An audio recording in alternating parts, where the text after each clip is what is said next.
Thousands of them he must have bought. Hundreds of thousands. Then he had them loaded to trucks and sent directly to his own factory.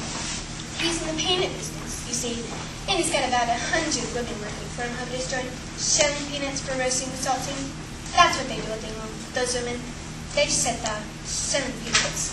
So he says to them, "Okay, girls," he says, "from now on you can stop shelling peanuts and start shelling wraps after these crazy peanut laws dead." And they did. He had every worker in place, yanking the paper off those bars chocolate, full spit head from morning to night. But 3 days went by, and we had no luck. Oh, it was terrible. I got more and more upset each day, and every time he came home, I would scream at him, "Where's my golden ticket? I want my golden ticket!" And I would lay hours on the floor, kicking and yelling in the most disturbing way. Then suddenly, on the evening of the 4th day, one of his women workers yelled, "I got it, a golden ticket." And my father said, "Give it to me, quick." And she did.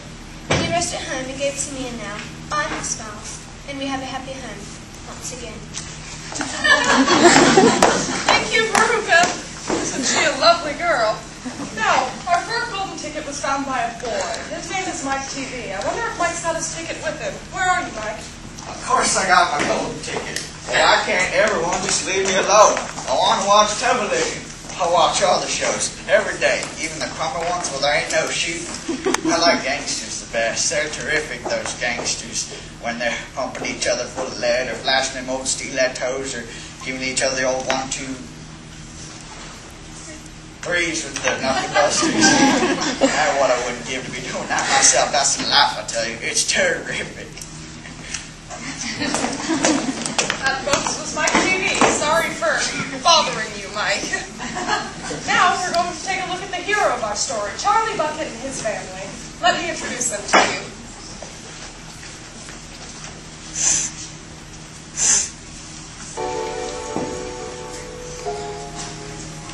This is the home of Charlie Bucket. There's only one bed, and there are only 2 rooms, so as you can imagine, life can be extremely uncomfortable.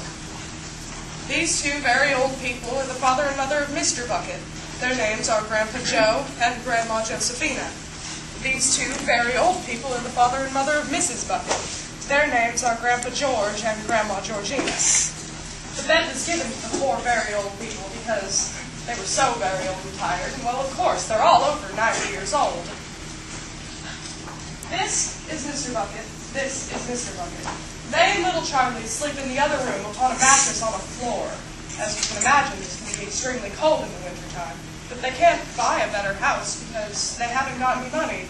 And, in fact, Mr. Bucket is the only one that can work, and he lost his job a couple of weeks ago.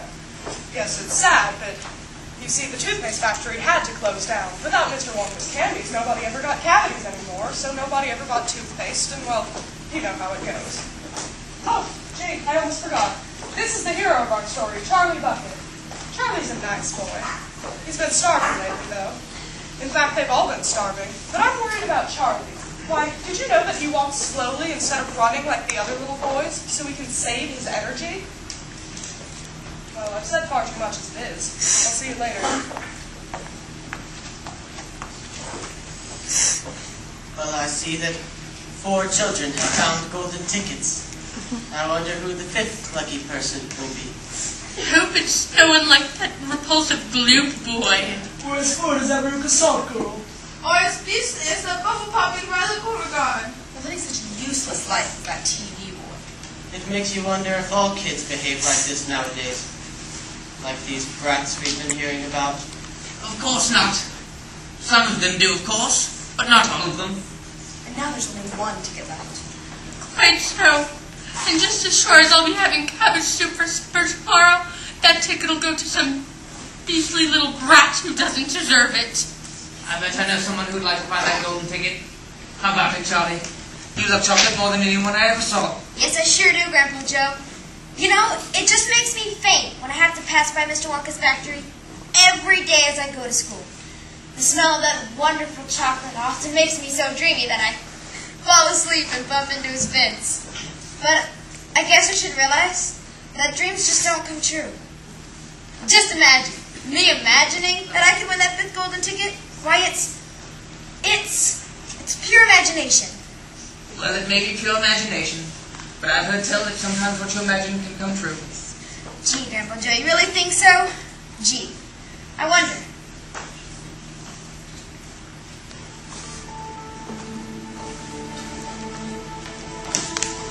Come with me today. Well, Charlie, I guess she feels that we understand each other. And plus, you seem to know all about Mr. Wonka and what's happened to him. Well, he's been an important man in this town for quite some time. Lots of people said some very unkind things about him after he closed down the factory, but I always felt he had his reasons. Actually, I'm quite excited about this entire golden ticket thing. It's a good chance to see what is going on inside that factory and how he's running it. Speaking of golden ticket, Grandpa Joe, can I read it one more time? I know it sounds silly, but the whole thing seems so magical. Sure, Charlie. Here you go. Let's see. It says, "Greetings to you, the lucky finder of this golden ticket, from Mr. Willy Wonka. I shake you warmly by the hand. Tremendous things are in store for you. Many wonderful surprises await you, for you and all the others who are lucky enough to find this golden ticket. I, Willy Wonka, will conduct you around the factory myself, showing you everything that there is to see.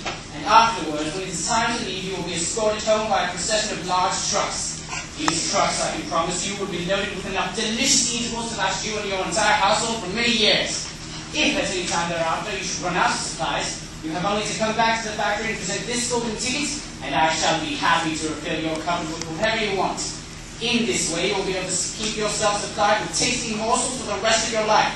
But this is by no means the most exciting thing that will happen on the day of your visit. I am preparing other surprises that are even more marvelous and more fantastic for you and for all my beloved golden ticket holders. Mystic and marvelous surprises that will entrance, delight, intrigue, astonish, and perplex you beyond measure. In your wildest dreams, you could not imagine that such things could happen to you. And now, here are your instructions. The day I have chosen for the visit is the first day in the month of February. On this day, and on no other, you must come to the factory gates at 10 o'clock sharp in the morning. Don't be late, and you're allowed to bring with you either one or two members of your own family to look after you and ensure that you don't get into mischief. Awesome. Be sure to have this ticket with you, or else you will not be permitted. Signed, Mr. Willy Wonka. Today is the 1st of February. And say, Charlie, look, we're already here. And it looks like everyone else is arriving together.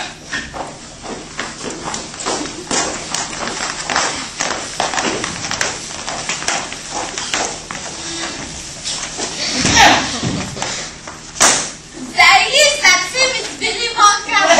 Welcome, welcome. Hello, everyone. Let's see now. I wonder if I can recognize all of you by the pictures of you in the newspaper.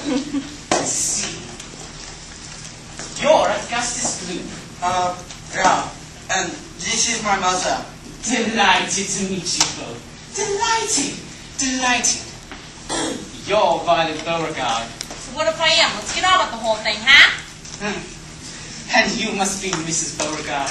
Very happy to meet you. Very happy. I think you are... Yes, you're Veruca Salt. And you must be Mrs. Salt. Don't shake his hand, Mommy. It's probably all sticky and chocolatey from working in the factory. After all, he does only run a silver factory. He's not important enough for you to bother shaking hands with. Anyway. You're Mike C.B. Enchanted to meet you. Yes, enchanted. Come on already. I'm missing all my favorite television shows. And I'm Mrs. T.V. Pleased to meet you. Overjoyed, overjoyed. And you must be the little boy who just found the ticket yesterday. Congratulations. You're Charlie Bucket, aren't you? Yes, sir. Thank you, sir. And this, sir, is my Grandpa Joe. Pleased to meet you, Mr. Wonka. How do you do, Mr. Grandpa Joe? How do you do? Well, now, is that everybody?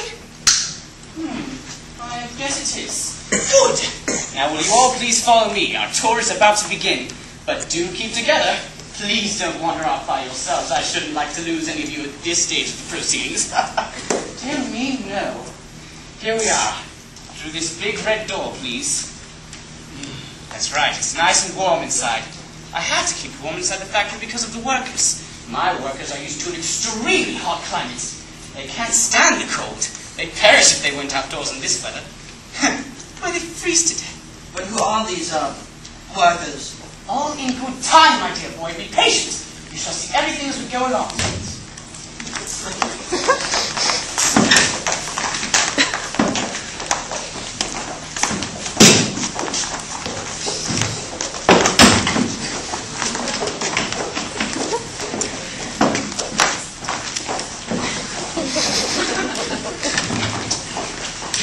Well,